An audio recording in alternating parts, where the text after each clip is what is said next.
Hey guys, welcome back to the channel. Whether you're here to compare apps, learn something new, or just stay updated, you're in the right place. Let's jump straight into it. Guys, if you want to get a custom crosshair on your monitor in 2025, here's a smooth and simple guide to help you out. First, understand that the more games doesn't allow native custom crosshair, so you will need to rely on the third-party tools or monitor features. One of the easiest way is to use software like custom desktop logo or Crosshair overlaps. This lets you place a crosshair overlay on your screen without interfering with the game. Just download the app, pick your preferred crosshair style, adjust the size and transparency, then position it perfectly on your monitor.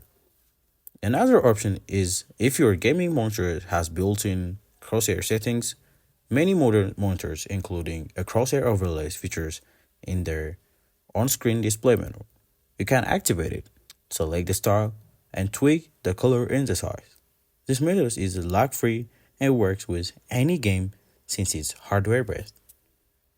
If you want a physical solution, some gamers use transparent screen protectors or stickers designed as crosshairs, which stick right onto your monitor.